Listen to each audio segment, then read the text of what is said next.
जय हिंद साथियों, स्वागत है आप सभी का आपके अपने ऑनलाइन स्टडी प्लेटफॉर्म समग्र जीएस स्टडी पर। ठीक है, और आज आपके लिए लाया हूं मैं ये घटना चक्र का आपका यूपी ट्रिपल एससी की हम जो टॉय सीरीज चला रहे थे, ये उसका अंतिम सेट पेपर है। ठीक है, अंतिम मॉडल पेपर है आपके लिए।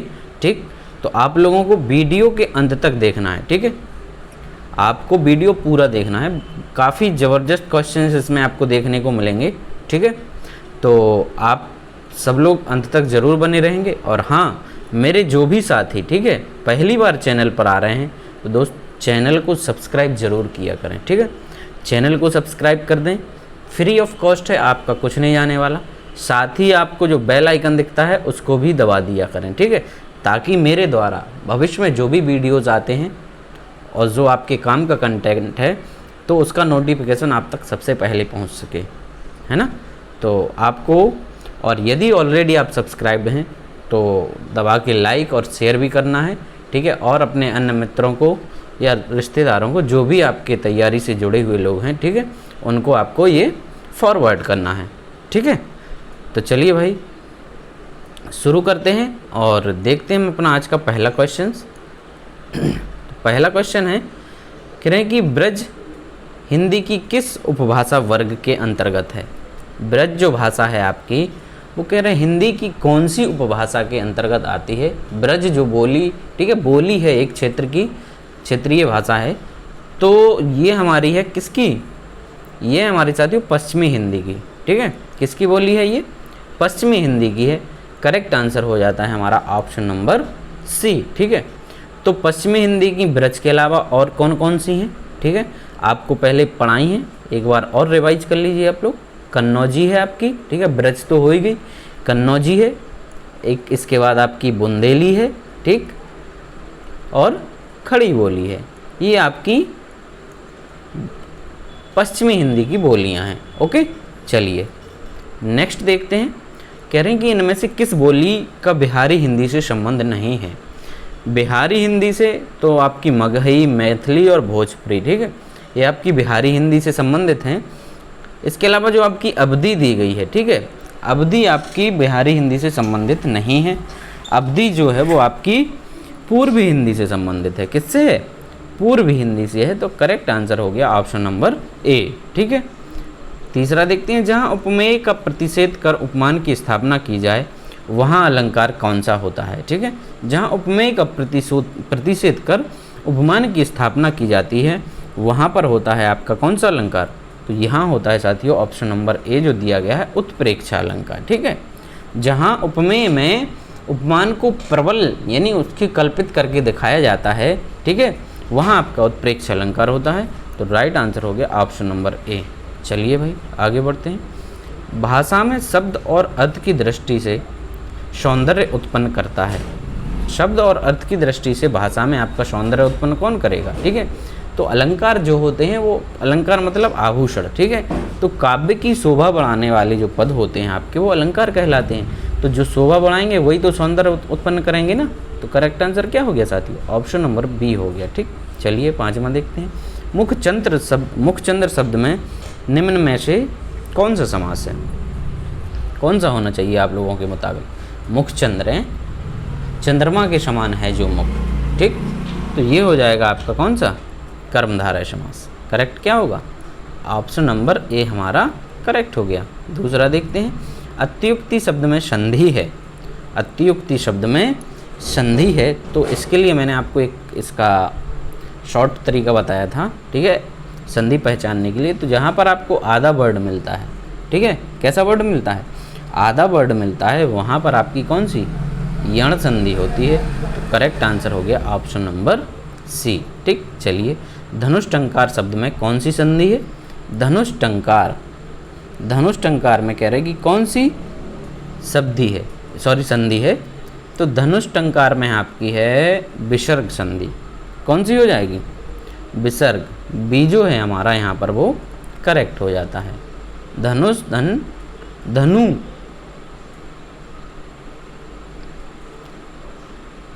धन टंकार, तो ये आपकी विसर्ग हो गई, है ना। चलिए भाई आगे बढ़ते हैं। रामू जो बड़ा खिलाड़ी है, कल उसकी टांग टूट गई, इस वाक्य में उचित ब्राह्मचिन्ह कौन सा होगा। तो यहाँ पर हमें ब्राह्मचिन्ह नहीं, आपको वाक्य दिया गया है, बताना है कि इसमें कौन सा आपका ब्राह्मचिन्ह आएगा। ठीक, तो रामू, ठीक, एक तो यहाँ पर थोड़ा रुकेंगे, रामू, रामू के बाद लगेगा आपका जी अल्पविराम, है ना, अल्पविराम लगेगा। रामू जो बड़ा खिलाड़ी है, एक अल्पविराम इधर आएगा। ठीक, कल उसकी टांग टूट गई, तो करेक्ट आंसर हो गया क्या, बी जो है मेरे दोस्तों वो करेक्ट आंसर हो गया। ठीक, चलिए नेक्स्ट है, चूहा बिल से बाहर निकला। चूहा बिल से बाहर निकला, तो ये से आ गया आपका, और से आपका अलग होने के संबंध में जहाँ से कारक चिन्ह का प्रयोग होता है, वहाँ पर आपका कौन सा कारक होता है, वहाँ पर होता अलग होने के संबंध में आपका अपादान कारक। ठीक है, वैसे कर्ता ने कर्म को करण से आपका करण में आता है, लेकिन जहाँ अलग होने की बात हो, ठीक है, दो चीज़ें, जैसे पेड़ से पत्ता गिरा तो उसमें भी अलगाव हो रहा ना, तो यहाँ पर जो अलग होने के संदर्भ में आपका से का प्रयोग होता है, वहाँ आपका अपादान कारक होता है। नेक्स्ट है, लड़के ने पुस्तक पढ़ी है, वाक्य का काल है। लड़के ने पुस्तक पढ़ी है, कह रहे हैं कि वाक्य का काल है, काल कौन सा है, ठीक है, पुस्तक पढ़ी है, यानी वाक्य कैसा हो गया, पूर्ण वर्तमान हो गया। करेक्ट आंसर क्या होगा साथियों, ऑप्शन नंबर बी। ठीक, चलिए भैया 11वां देखते हैं, कह रहे राम खाता होगा किस काल का उदाहरण। राम खाता होगा किस काल का उदाहरण, तो आपको स्पष्ट यहाँ से ये समझ नहीं आ रहा होगा कि खाता होगा मतलब अभी भी आपको संशय है। ठीक, तो ये हो जाएगा आपका संदिग्ध वर्तमान, क्रिया तो वर्तमान में हो रही है, लेकिन ये स्पष्ट नहीं हो रहा है कि वो खा रहा है कि नहीं खा रहा है, तो आपकी ये संदिग्ध हो गया। ठीक है, डाउट हो गया आपको यहाँ पर। चलिए भाई नेक्स्ट देखते हैं, बादल घिराए और बारिश होने लगी, रचना की दृष्टि से वाक्य है आपका कैसा है, बादल घिर आए और, तो और आपका ये, ठीक है, और जुड़ गया ना, तो कौन सा हो गया, संयुक्त वाक्य हो गया। करेक्ट आंसर क्या हो गया, ऑप्शन नंबर डी। ठीक है भैया, चलिए नेक्स्ट, चूड़ियाँ अच्छी थी, मैं थी कौन सी क्रिया है। चूड़ियाँ अच्छी थी में थी कह रहे कि कौन सी क्रिया है, तो ये यहाँ पर आपका राइट आंसर होगा, वो होगा योजक क्रिया। कौन सी क्रिया है, करेक्ट आंसर हो गया ऑप्शन नंबर ए, योजक क्रिया। नेक्स्ट क्वेश्चन है, उर्वशी किसकी रचना है। काफ़ी फेमस रचना है ये, कई बार आपको परीक्षाओं में पूछी गई है, तो यहाँ पर तो आपको ये रटी होनी चाहिए।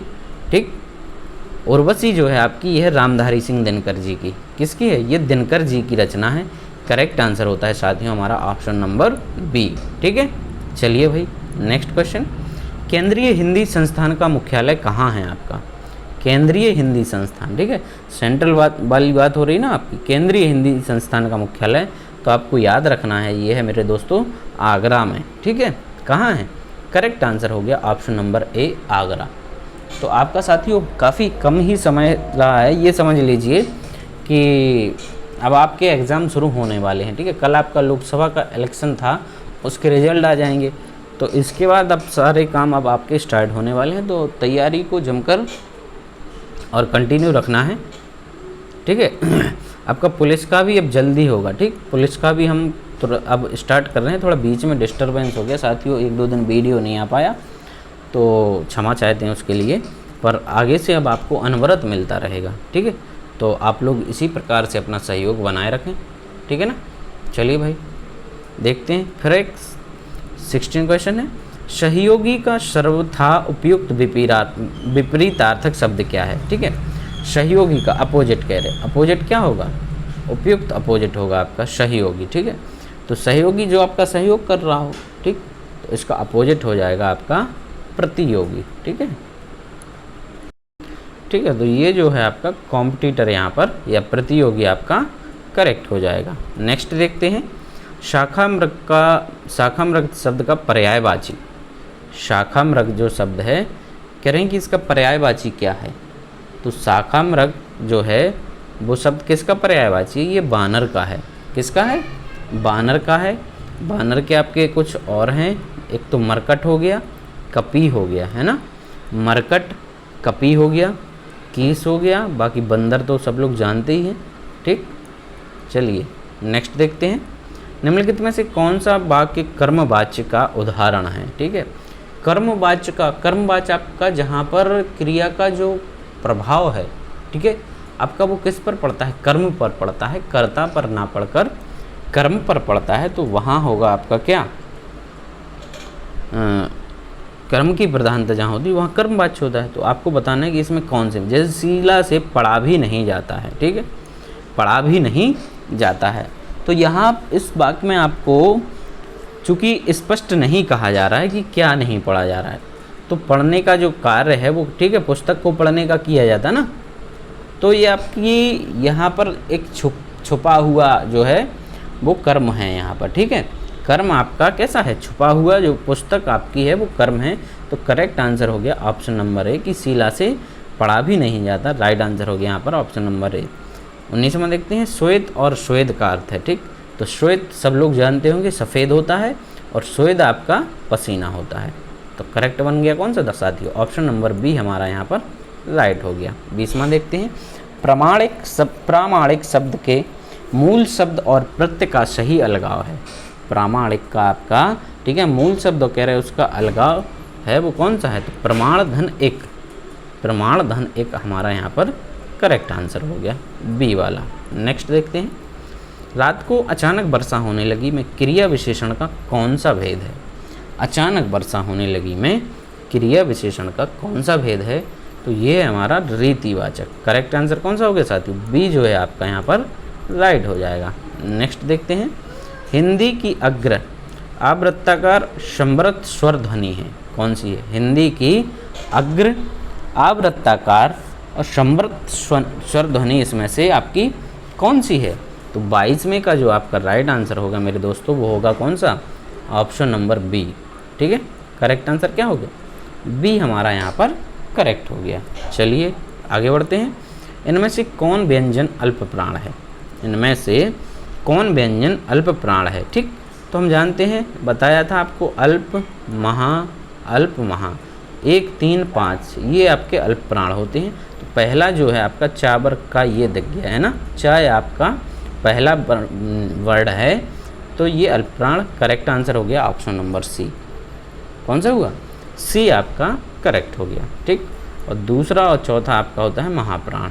नेक्स्ट देखते हैं, निम्नलिखित में से कौन सी ध्वनियाँ स्पर्श संघर्षी कहलाती हैं, कौन सी ध्वनियाँ इनमें से स्पर्श संघर्षी कहलाती हैं आपकी, तो आपकी जो है स्पर्श संघर्षी कहलाती हैं चा छा जा झा, ठीक है, चा छा जा और झा, तो करेक्ट आंसर हो गया ऑप्शन नंबर ए, ठीक है ना। चलिए भाई नेक्स्ट, खरी मजूरी चोखा काम का अर्थ क्या है, ठीक है, मतलब खरी मजूरी यानी जैसी हम मतलब अच्छी मजदूरी देंगे, आप मजदूरी दोगे तो आपका काम कैसा होगा, बढ़िया होगा, ठीक, तो ये हो गया कि पूरी मजदूरी देने पर आपका कार्य कैसा होता है, अच्छा होता है, ये उसका अर्थ हो गया।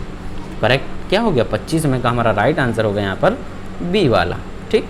चलिए नेक्स्ट, पगड़ी रख घी चख लोकोक्ति का अर्थ क्या हो गया, मतलब पगड़ी आपका मान सम्मान से जुड़ी हुई बात है ना, आप अपने सम्मान को खोकर, और घी यानी घी चखना मतलब ऐश करना, ठीक है, या कुछ चीज़ पाना, अपने सम्मान को रखकर किसी चीज़ को पाना, ये आपका कहलाएगा पगड़ी रख और घी चख, तो राइट आंसर हो गया मेरे साथियों ऑप्शन नंबर सी, ठीक है।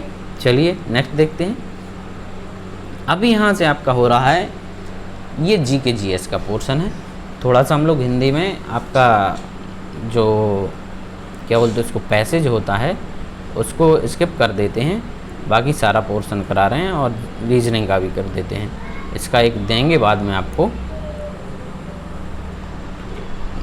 9th वाला जो सेट था दोस्तों उसमें थोड़ा मिस्टेक हो गया था, उसके लिए माफ़ी चाहेंगे, क्योंकि जिस समय उस वीडियो को मैंने बनाया था तो काफ़ी थका हुआ था और इसलिए दिमाग थोड़ा काम नहीं कर रहा था, उसमें कुछ क्वेश्चन जो हैं वो थोड़े रॉन्ग हो गए थे, तो इस वजह से मैंने उस वीडियो को चूँकि हाइड भी कर दिया है। मैं नहीं चाहता कि आप लोग कुछ गलत सीखें, ठीक है, ऐसा मेरा कोई इंटेंशन नहीं है, लेकिन क्या है कि अब वो एक प्रेशर रहता है कि आप लोगों को एक रोज़ नया वीडियो डिलीवर कराना है, और तो वो ज़बरदस्ती में मैंने बना दिया, ठीक है, मन भी नहीं था, फिर भी बना दिया, इससे थोड़ा मिस्टेक हो गई, जिससे आप लोगों में थोड़ा गलत मैसेज चला गया दोस्तों, तो इसलिए मैंने उसे हाइड किया है।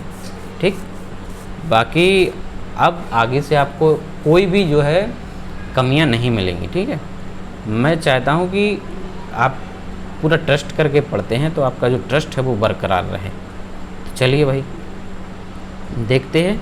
बाकी हमारे कुछ साथी ऐसे हैं जो काफ़ी समझदार हैं, जागरूक हैं, कहीं थोड़ी बहुत भी कोई गलती होती है तो आप लोग बेहिचक, ठीक है, आप बता दिया करें, और हमें अच्छा लगता है, जो भी मेरी गलती बताता है तो मुझे अच्छा लगता है, तो आप लोग थोड़ा सहयोग कर दिया करें।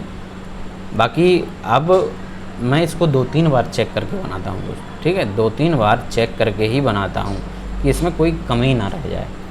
तो चलिए भाई देखते हैं। 46वां क्वेश्चन है, कह रहे हैं कि गदर क्रांति आरंभ होने का सबसे प्रमुख कारण क्या था।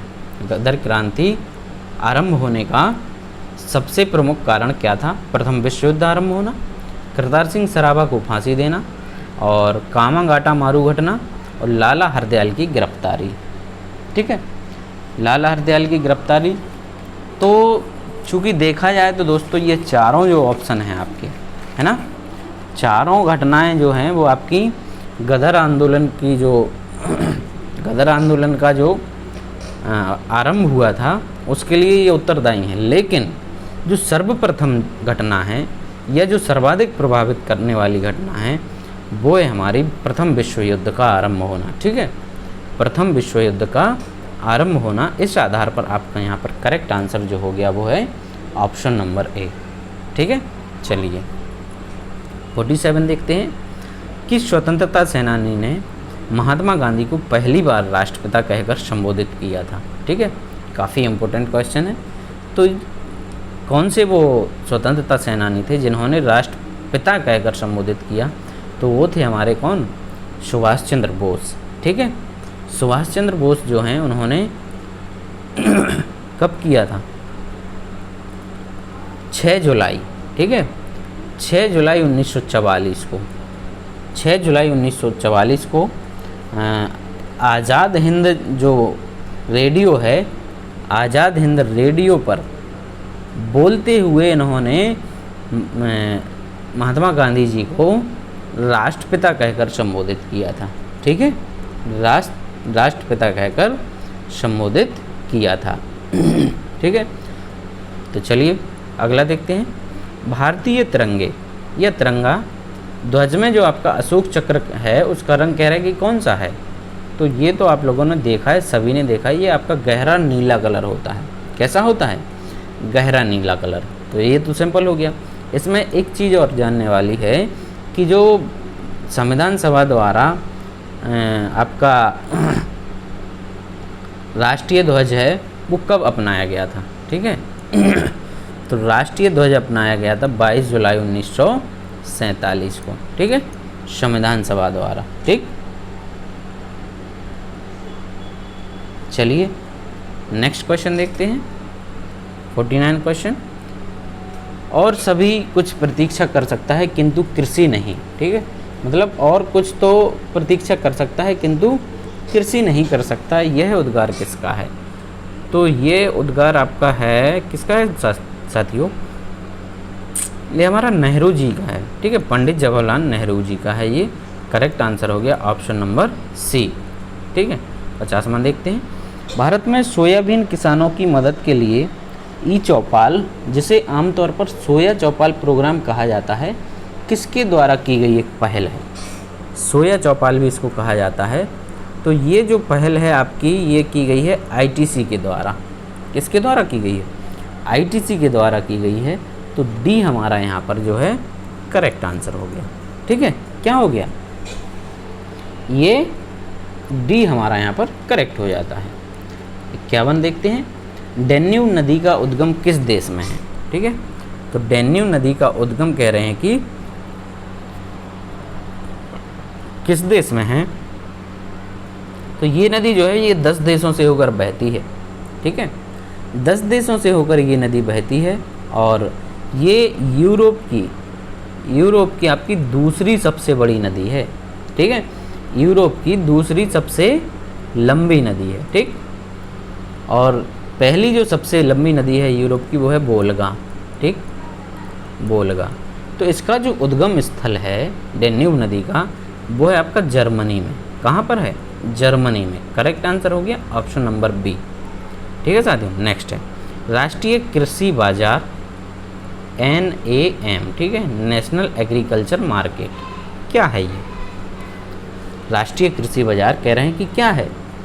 तो ये है आपका कृषि उपज के लिए राष्ट्रीय ई व्यापार मंच, ठीक है, कृषि उपज के लिए राष्ट्रीय ई व्यापार मंच। और इसकी जो स्थापना की गई थी ये 14 अप्रैल 2016 को की गई थी। कब की गई थी? 14 अप्रैल 2016 को। 53वां देखते हैं, भारत में निम्नलिखित में से किस बैंक ने सर्वप्रथम इंटरनेट बैंकिंग सेवाओं की पेशकश की थी? किसने की थी? ये क्वेश्चन पहले भी एक बार सॉल्व किया जा चुका है। आई होप यदि वीडियो देखा होगा तो आप लोगों को थोड़ा दिमाग में हिंट कर रहा होगा। तो ये करी थी आपकी ICICI बैंक ने, ठीक है। पहली बार जो इंटरनेट बैंकिंग की सुविधा प्रदान की गई थी 1998 में।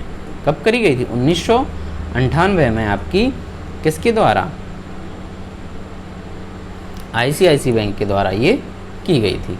चलिए भाई नेक्स्ट देखते हैं, किसानों को लाभ पहुंचाने हेतु कृषि उपज के सहकारी विपणन को बढ़ावा देने के उद्देश्य से निम्न में से किसको स्थापित किया गया था? ठीक है, तो सहकारी विपणन को बढ़ावा देने के लिए आपका किया गया था ये नाफेड, ठीक है, या नेफेड। नाफेड कहें या इसको नेफेड भी कह सकते हैं, नेशनल एग्रीकल्चर, ठीक है, national agriculture cooperative marketing federation of India limited, ये आपका फुल फॉर्म हो जाता है इसका, ठीक। तो राइट आंसर क्या होगा? Option number A. 55 देखते हैं, क्लोरोफिल जलाया जाए तो कौन सा तत्व शेष बचेगा? क्लोरोफिल आपका जलाया जाए तो कौन सा तत्व शेष बचेगा? तो क्लोरोफिल जो है आपके जो पेड़ पौधे होते हैं उनकी पत्तियों में पाया जाता है, जिसके कारण उनका रंग कैसा होता है? आपका ग्रीन होता है क्लोरोफिल के कारण। तो जब क्लोरोफिल को जलाया जाता है तो अवशेष बचता है क्या? ये बचता है आपका मैग्नीशियम। क्या बचता है? मैग्नीशियम आपका अवशेष बचता है। राइट आंसर हो गया मेरे साथियों ऑप्शन नंबर डी। चलिए भाई 56वां देखते हैं, विटामिन B1 थायमिन की कमी से निम्नलिखित में से कौन से रोग होते हैं? तो आपने पढ़ा होगा कि विटामिन बी की कमी से आपको क्या हो जाता है? बेरी हो जाता है, बेरी, ठीक। विटामिन बी की कमी से कौन सा रोग होता है? बेरी हो जाता है। तो करेक्ट आंसर क्या हो गया? ऑप्शन नंबर बी हो गया हमारा, ठीक। चलिए भाई नेक्स्ट देखते हैं, निम्नलिखित विकल्पों में से उस हार्मोन की पहचान करें जो बच्चों के बढ़ने में सहायक होता है। तो सहायक यानी बढ़ने में जो सहायक होता है हार्मोन, उसका नाम होता है आपका क्या? सोमेटोट्रोफिन। Correct answer D. क्या हो गया? डी जो हमारा यहाँ पर राइट आंसर हो गया। 58 देखते हैं, किस समिति ने त्रिस्तरीय पंचायत प्रणाली की अनुशंसा की थी? ठीक है, तो त्रिस्तरीय पंचायत प्रणाली की अनुशंसा की थी आपकी बलवंत राय मेहता समिति ने। राइट आंसर हो गया मेरे साथियों ऑप्शन नंबर डी, ठीक है। कौन सा हो गया? Option number D. और इस समिति का जो गठन किया गया था वो 1957 में किया गया था, ठीक। ये भी आप याद रख सकते हैं। 59वां, भारत में पंचायती राज स्थापित करने वाले प्रथम 2 राज्य कौन से थे? पंचायती राज को जो है लागू करने वाले या स्थापित करने वाले आपके प्रथम 2 राज्य कौन से थे? तो आपको एक तो याद ही होगा, ठीक है। एक तो है आपका राजस्थान, ठीक है। कौन सा है? एक राजस्थान है जिसने 2 अक्टूबर 1959 को, ठीक है, आपका एक राजस्थान में है नागौर जिला, जहाँ से पंचायती राज व्यवस्था की आपकी ये शुरुआत की गई थी। और दूसरा जो होता है यहाँ पर आपका वो है आंध्र प्रदेश, ठीक है। तो करेक्ट आंसर होना है साथियों ऑप्शन नंबर सी। 60वां देखते हैं, किसी नए राज्य के गठन के लिए भारतीय संविधान की किस अनुसूची में संशोधन करने की आवश्यकता होती है? तो जो नए राज्यों का गठन है वो आपका अनुसूची कौन सी? पहली अनुसूची, ठीक। पहली अनुसूची में राज्यों के गठन के बारे में चर्चा की गई है। राज्यों की सीमा बढ़ाना हो या किसी नए राज्य को शामिल करना हो, तो ये आपका जो है प्रथम अनुसूची, ठीक है, प्रथम अनुसूची में ये बात शामिल है। राइट आंसर हो गया ऑप्शन नंबर बी। चलिए भाई 61वां देखते हैं। 61 क्वेश्चन, स्वामी विवेकानंद युवा सशक्तिकरण योजना के तहत पात्र छात्र छात्राओं को टैबलेट ऑब्लिक स्मार्टफोन देने हेतु वित्तीय वर्ष 23-24 में उत्तर प्रदेश सरकार ने कितनी धनराशि का आवंटन बजट में किया है? ठीक है, ये 23-24 का बजट आवंटन था, कह रहे उसमें इन्होंने जो बच्चों के लिए स्मार्टफोन और टैबलेट दिए जाते हैं तो उसके लिए कितने बजट का आवंटन किया है? तो ये किया था आपका आवंटन 3600 करोड़ रुपए का। राइट आंसर क्या हो गया? सी है जो मेरे साथियों, वो राइट आंसर हो गया। 62वां देखते हैं, विश्व का सबसे बड़ा कार्यालय परिसर कहाँ बनाया जा रहा है? विश्व का सबसे बड़ा कार्यालय परिसर तो ये बनाया जा रहा है कहाँ? गुजरात में बनाया जा रहा है। ठीक है, ये जो है गुजरात में बनाया जा रहा है। ठीक, गुजरात के सूरत शहर में। कहाँ पर? सूरत शहर में ये बनाया जा रहा है। ठीक है, चलिए 63वां है कि जुलाई 2023 में कौन सा हवाई अड्डा 4 रनवे और एलिवेटेड टैक्सीवे वाला देश का पहला हवाई अड्डा बन गया है? 4 रनवे हैं और एलिवेटेड टैक्सीवे वाला देश का पहला हवाई अड्डा बन गया है। तो ये बन गया है हमारा कौन सा? दिल्ली का अंतर्राष्ट्रीय हवाई अड्डा। ठीक है, दिल्ली का अंतर्राष्ट्रीय हवाई अड्डा। तो राइट आंसर हो गया ऑप्शन नंबर बी। 64, जुलाई 2023 में किस देश ने विश्व का पहला मीथेन ईंधन वाला अंतरिक्ष रॉकेट लॉन्च किया है? मीथेन ईंधन वाला अंतरिक्ष रॉकेट जो है वो कह रहे किस देश ने लॉन्च किया है? तो ये कारनामा किया है आपका किसने? चीन ने, चाइना ने। चाइना की एक कोई प्राइवेट कंपनी है, ठीक है, स्पेस कंपनी है, उसने ये मीथेन ईंधन वाला जो है अंतरिक्ष रॉकेट लॉन्च किया है। ठीक है, और उस कंपनी का नाम है आपका JOQ-2 करके है, वो JOQ-2 करके आपकी कंपनी है।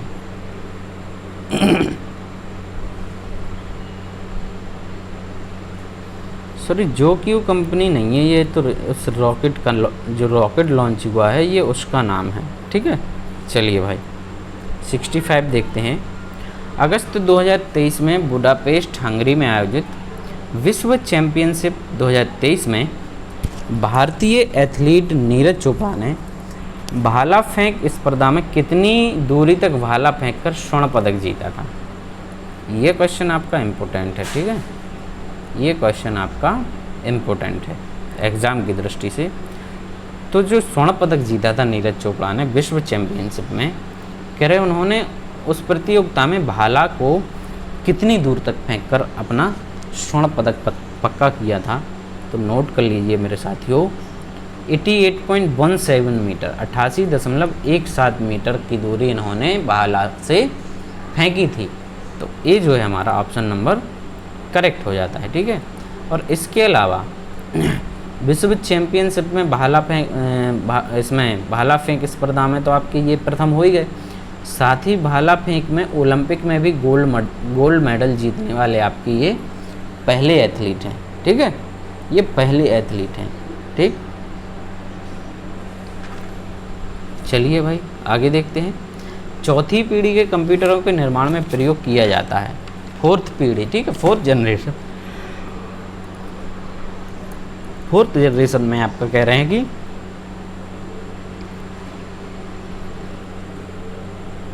ये आपका कंप्यूटर हो गया ना यहाँ से। तो चौथी पीढ़ी के कंप्यूटर में हम लोग क्या प्रयोग करते हैं? ये करते हैं माइक्रो प्रोसेसर। पहले होती थी आपकी बड़ी बड़ी वैक्यूम ट्यूब। ठीक है, पहली जो आपका पहली पीढ़ी थी उसमें बड़ी बड़ी वैक्यूम ट्यूब का प्रयोग होता था। ठीक, द्वितीय जो आपकी पीढ़ी थी, द्वितीय पीढ़ी में होता था आपका किसका? ट्रांजिस्टर का प्रयोग। ये पहला का हो गया, ये दूसरे का हो गया। तीसरी पीढ़ी में आपकी आ गई आईसी। ठीक है, ये आपकी चिप होती थी, इंटीग्रेटेड सर्किट चिप जिसको कहते हैं, तो इसका प्रयोग। और चौथे में आपका होता है माइक्रो प्रोसेसर। ठीक है, चौथी जो पीढ़ी है उसमें माइक्रो प्रोसेसर। 67 देखते हैं, सीपीयू और मेमोरी कंप्यूटर के डॉट पर स्थित होते हैं, खाली स्थान पर। तो सीपीयू और मेमोरी जो है वो आपकी मदरबोर्ड में, कहाँ पर, मदरबोर्ड पर स्थित होते हैं। राइट आंसर हो गया डी। 68 देखते हैं, यूएसबी संग्रह युक्ति का कौन सा प्रकार है, ठीक है। तो यूएसबी वगैरह होती है आपकी, यूएसबी हुआ या पेन ड्राइव वगैरह, तो ये आपकी स्टोरेज की सेकेंडरी डिवाइसेस हैं। कैसी हैं, सेकेंडरी स्टोरेज डिवाइसेस हैं। राइट आंसर हो गया बी। 69, किसी प्रिंटर का रिजोल्यूशन मापा जाता है। तो यदि आपके पास प्रिंटर या आपने कभी फ़ोटोकॉपी वगैरह की है या प्रिंट वगैरह दिए हैं तो आपको पता होगा इस चीज़ के बारे में। इसमें होता है एक DPI, ठीक, जिसका पूर्ण रूप होता है डॉट्स प्रति इंच में, ठीक है। तो इसका जो रिजोल्यूशन है वो नापा जाता है आपका किस में, वो मापा जाता है आपका DPI में। तो करेक्ट आंसर हो गया ऑप्शन नंबर सी। 70वां देखते हैं, कंप्यूटर की घड़ी की स्पीड की गणना डॉट डॉट में की जाती है। कंप्यूटर की घड़ी की स्पीड की गणना किस चीज़ में की जाती है, तो ये की जाती है आपकी किस में, गीगाहर्ट्ज़ में। राइट आंसर क्या हो गया, ऑप्शन नंबर डी, ये आपकी गीगाहर्ट्ज़ में की जाती हैं। चलिए भाई नेक्स्ट देखते हैं, विंडोज़ के बीच शीघ्रता से अदला बदली करने का तरीका निम्नलिखित में से कौन सा है, ठीक है। तो आपकी मान लीजिए कि एक साथ कई सारी विंडोज़ खुली हुई हैं और आपको एक से दूसरे पे स्किप करना है, ठीक है, दूसरी पे आपको जंप करना है, तो क्या करेंगे आप, तो उसके लिए हम लोग क्या प्रयोग करते हैं शॉर्टकट, तो वो है आपका अल्ट जो बटन है उसके साथ टैप को दबा दीजिए तो आपका जो दूसरी विंडो वो आ जाएगी। नेक्स्ट है 72 देखते हैं, मशीनी भाषा क्या है। कह रहे हैं कि वह है जिसमें सर्वप्रथम क्रमादेशों को लिखा गया है। मशीनी भाषा वह है जिसमें सर्वप्रथम क्रमादेशों को लिखा गया है। एकमात्र भाषा है जो कंप्यूटर समझता है। एक प्रकार के कंप्यूटर की भाषा जो दूसरे प्रकार के कंप्यूटर की भाषा से भिन्न है, ठीक। करेक्ट आंसर हो गया ऑप्शन नंबर डी। चलिए भाई नेक्स्ट देखते हैं, 1 टेराबाइट किसके बराबर होता है। 1 टेराबाइट यानी 1 TB, 1 TB आपकी किसके बराबर होती है, ठीक। तो 1 TB होती है आपकी ये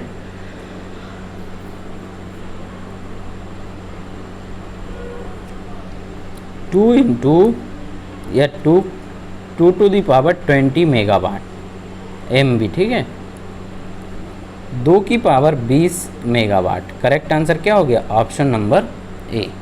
73 का राइट आंसर हो गया ऑप्शन नंबर ए। 74 देखते हैं, विश्व का सबसे बड़ा नेटवर्क कौन सा है। तो सबसे बड़ा नेटवर्क तो हमारा इंटरनेट ही है ना। राइट आंसर क्या हो गया, ऑप्शन नंबर ए यहाँ पर हमारा करेक्ट हो जाता है भाई। चलिए 75 देखते हैं, किसी नेटवर्क पर कंप्यूटर का पता क्या कहलाता है। किसी नेटवर्क पर कंप्यूटर का पता क्या कहलाता है, तो वो होता है आपका IP एड्रेस होता है। क्या होता है, IP एड्रेस, ठीक है।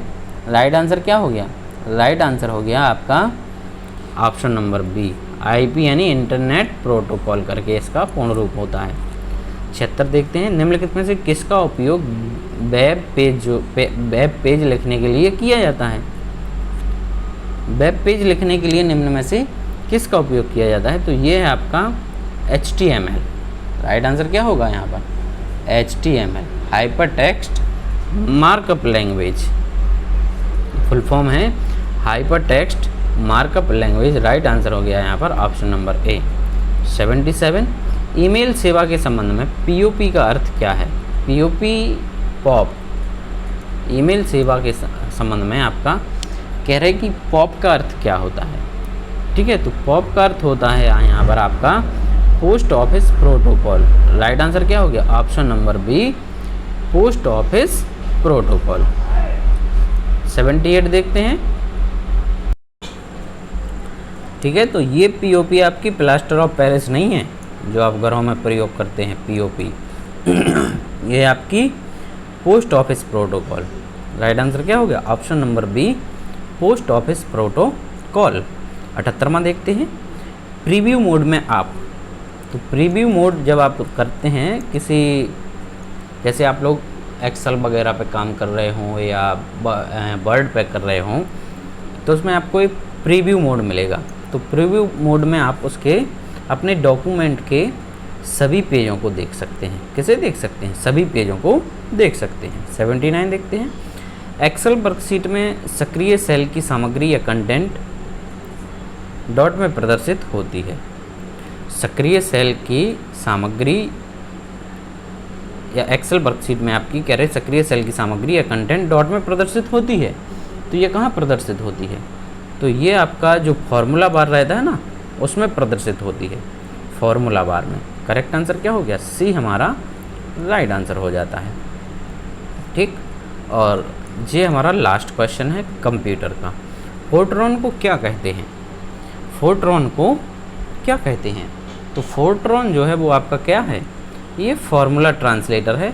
करेक्ट आंसर हो गया ऑप्शन नंबर बी। करेक्ट क्या हो गया? बी जो हमारा यहाँ पर करेक्ट हो गया। 81 देखते हैं। निम्नलिखित युग्मों में से कौन सुमेलित नहीं है? आपको 4 विकल्प दिए गए हैं। ये हमारा अब यहाँ से जीके का यूपी स्पेशल का पोर्शन हो रहा है। ठीक है, यूपी स्पेशल का पोर्शन यहाँ पर आपका स्टार्टिंग हो रहा है। ठीक है, तो करेक्ट आंसर हो गया हमारा यहाँ पर कौन सुमेलित नहीं है। ये पहले भी कराया है, ये रिपीट क्वेश्चन, राम प्रसाद बिस्मिल। ठीक है, इनको ये इलाहाबाद बता रहे हैं। ठीक है, तो राम प्रसाद बिस्मिल जो है एक महान क्रांतिकारी रहे हैं और इनका जो जन्म हुआ है वो इलाहाबाद में ना होकर शाहजहाँ में हुआ था। ठीक है, शाहजहाँपुर में इनका जन्म हुआ था। चलिए भाई 82 देखते हैं। उत्तर प्रदेश के निम्नलिखित जिलों में से किसका क्षेत्रफल सर्वाधिक है? तो क्षेत्रफल की दृष्टि से आपको पहले भी बताया है, कौन सा है? लखीमपुर खीरी जो है वो क्षेत्रफल की दृष्टि से कैसा है? सबसे बड़ा जिला है। ठीक है, क्षेत्रफल की दृष्टि से सबसे बड़ा जिला आपका है कौन सा? लखीमपुर खीरी। ठीक, करेक्ट आंसर हो गया ऑप्शन नंबर ए। और सबसे छोटा जो है आपका वो है हापुड़। सबसे बड़ा लखीमपुर खीरी और सबसे छोटा आपका हापुड़। ठीक है, नेक्स्ट क्वेश्चन। निम्नलिखित में से किस धार्मिक समुदाय का उत्तर प्रदेश में तीसरा प्रमुख स्थान है? तो पहले तो हिंदू हो गए। ठीक है, हिंदू धर्म हो गया आपका पहले स्थान पर। दूसरा हो गया आपका मुस्लिम्स। ठीक है, मुसलमान जो हैं वो दूसरे स्थान पर हैं उत्तर प्रदेश में।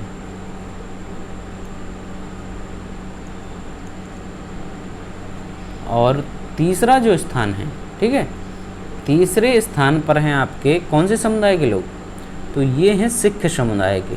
करेक्ट आंसर क्या हो गया? Option number D. ठीक है, तीसरे स्थान पर हैं आपके सिख समुदाय के लोग। चलिए 84 देखते हैं। निम्नलिखित में से कौन सही सुमेलित नहीं है? इनमें से कह रहे हैं कि कौन सही सुमेलित नहीं है। तो 84 में कोयला कह रहे सोनभद्र, बलुआ पत्थर मिर्ज़ापुर, सिलिका बालू इलाहाबाद और यूरेनियम झांसी। ठीक है, तो यूरेनियम जो है वो आपका झांसी में नहीं पाया जाता है, ये आपका झांसी के ही पास एक ज़िला पड़ता है ललितपुर। ठीक है, जो कि तीनों तरफ से आपका किससे घिरा हुआ है? ललितपुर जो है आपका वो तीनों तरफ से मध्य प्रदेश से घिरा हुआ है। ठीक है, थोड़ा सा मतलब यूपी के मैप में आप देखेंगे तो ये जो लटका सा क्षेत्र है ना वही ललितपुर है, यहाँ पर यूरेनियम पाया जाता है। उत्तर प्रदेश के किस क्षेत्र में सोयाबीन की फसल मुख्यतः उगाई जाती है? तो सोयाबीन की फसल उत्तर प्रदेश में मुख्यतः उगाई जाती है आपका कहाँ पर? बुंदेलखंड क्षेत्र में। ठीक है, बुंदेलखंड क्षेत्र में उगाई जाती है और ये कुछ पार्ट्स बुंदेलखंड में आपका एमपी का भी आता है ना, मध्य प्रदेश का भी आता है, तो वहाँ पर भी आपका जो है सोयाबीन उगाया जाता है। चलिए भाई नेक्स्ट देखते हैं। 86 क्वेश्चन है कि उत्तर प्रदेश में कौन सा जिला अवनलिका अपरदन से सर्वाधिक प्रभावित हुआ है? अवनलिका अपरदन से कह रहे हैं कि कौन सा जिला है वो सर्वाधिक आपका प्रभावित हुआ है? तो ये हुआ है आपका राइट आंसर होगा यहाँ पर मेरे दोस्तों इटावा। इटावा जो जनपद है वो अवनालिका अपर्दन से सर्वाधिक प्रभावित हुआ है। ठीक है, और यह जो इटावा है यमुना नदी और चंबल नदी, ठीक है, इसके बीच में स्थित है, यमुना और चंबल के बीच में। 87वां देखते हैं, उत्तर प्रदेश का मुख्य लोक नृत्य है। उत्तर प्रदेश का मुख्य लोक नृत्य क्या है? तो देखिए धोबिया नृत्य भी यूपी का है, राई भी है और सायरा भी है। तो करेक्ट आंसर हो गया उपयुक्त सभी। ठीक है, राइट आंसर क्या हो गया? डी जो है वो हमारा करेक्ट आंसर हो गया। चलिए 88 देखते हैं, आला एक लोकप्रिय संगीत किस क्षेत्र का है?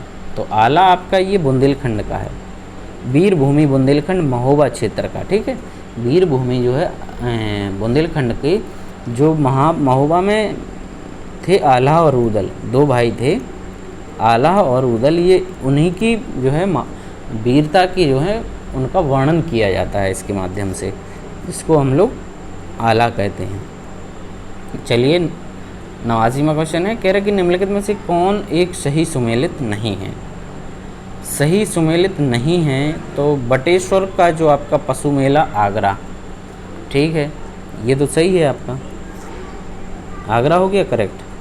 देवा शरीफ जौनपुर कह रहे हैं इसको, ये गलत है। देवा शरीफ आपका जौनपुर में नहीं, ये लगता है बाराबंकी में। कहाँ पर? बाराबंकी राइट आंसर हो गया है यहाँ आपका ऑप्शन नंबर बी। चलिए दोस्तों नेक्स्ट देखते हैं, निम्नलिखित में से किस राज्य में जापानी इंसेफेलाइटिस अनुसंधान केंद्र स्थापित किया जाने वाला है? जापानी इंसेफेलाइटिस अनुसंधान केंद्र आपका स्थापित कहाँ पर होने वाला है? तो ये है आपका यूपी में, करेक्ट आंसर उत्तर प्रदेश में। ठीक है, चलिए आगे बढ़ते हैं, निम्नलिखित में से किस नगर में राजकीय ललित कला अकादमी उत्तर प्रदेश में अवस्थापित है? ठीक है, तो ललित कला अकादमी हमारा ये कहाँ है? लखनऊ में है। ठीक है, कहाँ पर स्थित है? लखनऊ में। स्थापना हुई थी 1962 में। ठीक है, स्थापना कब हुई थी? 1962 में। 92 देखते हैं, निम्न में से उत्तर प्रदेश के किस जनपद में आर्यभट्ट नक्षत्रशाला स्थित है? आर्यभट्ट नक्षत्रशाला आपकी कहाँ पर स्थित है? तो ये है आपकी रामपुर में। करेक्ट आंसर क्या हो गया? Option number D. ठीक है, डी जो है हमारा यहाँ पर वो करेक्ट हो जाता है। 93 देखते हैं, उत्तर प्रदेश में देश का पहला पब्लिक ट्रांसपोर्ट रोपवे किस शहर में बनाया जा रहा है? पहला पब्लिक ट्रांसपोर्ट रोपवे किस शहर में बनाया जा रहा है? तो ये बनाया जा रहा है उत्तर प्रदेश के वाराणसी में, जो कि ये हमारे जो प्रधानमंत्री हैं नरेंद्र मोदी जी, इनका ये संसदीय क्षेत्र है। ठीक है, और 24 मार्च 2023 को माननीय मोदी जी ने इसका शिलान्यास किया था। ठीक है,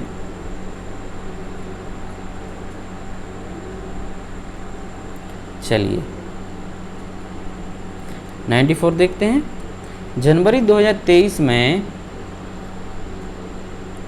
भारतीय खाद्य सुरक्षा एवं मानक प्राधिकरण FSSA द्वारा उत्तर प्रदेश के किस रेलवे स्टेशन को 5 स्टार रेटिंग के साथ ईट राइट स्टेशन प्रमाणन से सम्मानित किया गया था? तो ये किया गया आपका वाराणसी का जो कैंट है ना, वाराणसी कैंट रेलवे स्टेशन है, उसको इससे सम्मानित किया गया है। ठीक, चलिए नेक्स्ट है, जनवरी 2023 में रक्षा मंत्रालय द्वारा गणतंत्र दिवस 2023 की सर्वश्रेष्ठ